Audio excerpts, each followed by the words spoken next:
આમાં ટીપ લગાડી હતી પાછું ઈંધાયું. હજી દુખા જ રાખે છે ને હજી દુખે છે ને તો આ 2 દિવસથી ખુલી ગયું છે ને. તો જો થોડાક આમ નામ ખડખડી ગયા. હવે છે ને મસ્ત જે બનાવીશ ને તો કહીશ. આમાં જે અસ્તર ને નખાશે અને સીવાશે ને તો મસ્ત લાગશે. આમ લાંબુ જો આને આપણે જોરસો કહેવાય અને એ રાજસ્થાની પોશાક છે અને મસ્ત વેચાવા આવ્યા છે. કંઈક કામ ટાઈમ હશે ને બહુ વધારે ને ગરાગ હશે ને દેખાડવાના.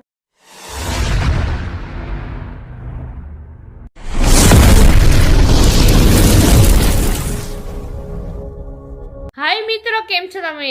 મજામાં જશો? તો આજ આપણે વાગી ગયા છે 4:44. જો તો ટાઈમ થઈ ગયું છે અને અમારા સાહેબ હમણાં આવ્યા તો તમે જોતા જશો. અહીંયા જમી ને જે ઊભા થયા જો. તો તમે ક્યાં નીકળી ગયા હતા? આટલી વાર લાગી ગયો તો પડોદરી અને આવતા આવતા મોડું થઈ ગયું તો 4 વાગે ખાવાનો વાર આવ્યો. તમારે બસ જો ખાઈને ઊભા થયા તો મેં કીધું હવે આ બધું ઉપાડી લઉં, કેમ કે હવે તો પછી વાંધો નથી આવતો. મારે આરામ કરવો તો અહીંયા મૂકી દઉં ને તો આવીને આપોડા ખાઈ લે. તો આપણે આજ કર્યો તો ભીંડીની સબ્જી અને આ શું ગાજરનું આ ચટણીવાળું આથણું અને આમ જો મરચાં અને આ એમને મૂકી દીધું. આ બધું રાખી દઉં અંદર. અને હા, મારા અલ્ફીના બેનનું નાક વિંધાઈ ગયું અને બીજું કે મારા રસોડામાં અસર લેપ નખાઈ ગયું. જો અંધારું હતું ને થઈ ગયું સરસ. તો આપણે લેપે મોટો નાખી લીધો છે અને આજ તો ગાજર લીધા હવે ટાઈમ ઉપર, કેમ કે ગાજરાટામાં સુધારીશ અને મસ્ત હલવાની તૈયારી કરવાની છે. તો થોડા ઘણા ગાજર લીધા, આટલું તો ઓછા પડશે, હજી લેવાના છે. તમારા અલ્ફીના બેનનું મસ્ત નાક વિંધાઈ ગયું. તમને બતાવતો બેન. તો જો આમાં ટીપ લગાડી હતી પાછું ઈંધાયું. હજી દુખા જ રાખે છે ને હજી દુખે છે ને તો કાલે વાટાણે અમે નાક વિંધાવા ગયા હતા. નાક વિંધાઈને આવ્યા તો કેટલા 5-6 વાગી ગયા. 5-6 વાગે આવી અને પછી ઘરમાં કામકાજ કર્યું તો ટાઈમ ન મળ્યું. તો મેં કીધું હાલો ટાઈમ છે ને તો મેં કીધું દેખાડી દઉં. અને અમારા સાહેબ જો પડ્યા છે, એમને 5 વાગશે એટલે ટ્યુશન ભેગા થઈ જશે. તમારે મસ્ત તે દી ઓલી ફેર તમને કઢી બતાવી હતી ને ગુલાબની અસલ થઈ હતી. તો જો મસ્ત થઈ ગયું છે, તમને બતાવો. આ 2 દિવસથી ખુલી ગયું છે. આવી રીતે મસ્ત ફૂલ આવે છે. હવે જરીક હોળી નાખવી જોશે.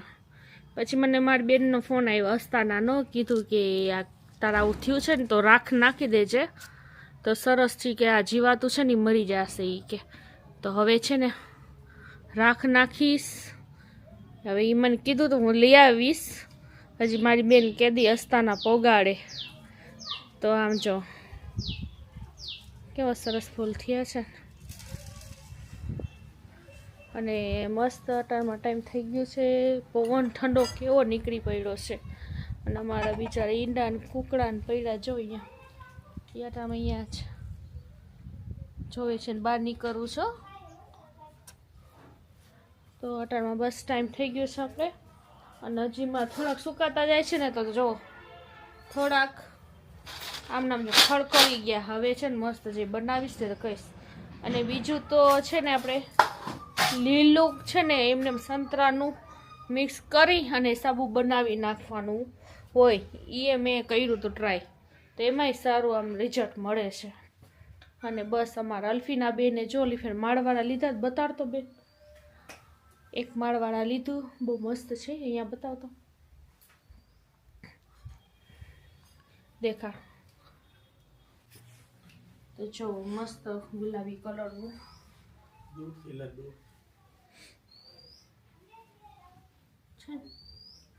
મસ્ત છે. આમાં જે અસ્તર ને નખાશે અને સીવાશે ને તો મસ્ત લાગશે. આમ લાંબુ જો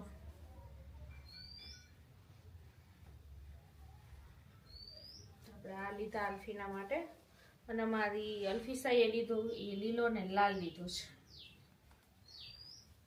અને એનો ચોરસો છે ને આવો છે. દુપટ્ટો પછી દેખાડે ચાલો એનો ચોરસો પેલા બતાવીને. આ આપણે છે ને અહીંયા આવશે આવી રીતે થશે, ખાલી એક જ થશે, અંદરની કાપલી નહીં થાય, આ બહારનું થશે કોટી. તો આપણે ખાલી આમ જ સીવી નાખશું અલ્ફીનાનો, ખાલી ઉપરનો કુર્તો જ. ના મસ્ત જોડશો જો, મને તો આજ બહુ ગમતું હતું. કેવું છે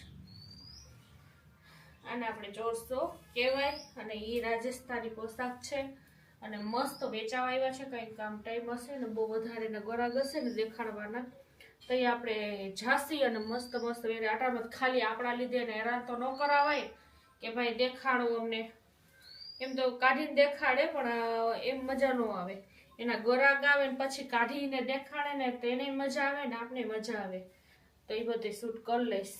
ચણિયા ચોળીનું કામ અહીંયા બહુ મસ્ત છે, બહુ મસ્ત ચણિયા ચોળી વેચે છે.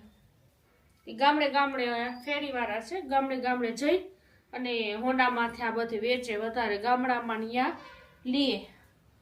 તો આ મસ્ત આપણે અલ્ફીનાને બહુ ગમતું હતું તો પછી મેં લઈ લીધું રાણી કલરનું. અમારા બ્લોગ તમને ગમતા હોય તો કમેન્ટ કરો કે કન્ટિન્યુ આપણે તમને કેવા બ્લોગ ગમે, આમ બહારના વ્યૂ ગમે છે કે ઘરના. બહારના હોય તો હા સારા વ્યૂ આવે કા,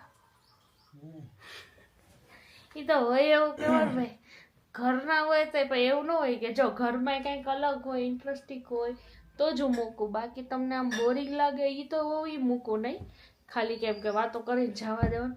આ તો આપણે કઈ કે ભાઈ બહારના હોય તો વ્યૂ આવે અને ઘરના હોય તો તમે સપોર્ટ કરો, થોડુંક જોવો તો આપણે ગાડી હાઈલા રાખે અને અમને મજા આવે બ્લોગ બનાવવાની.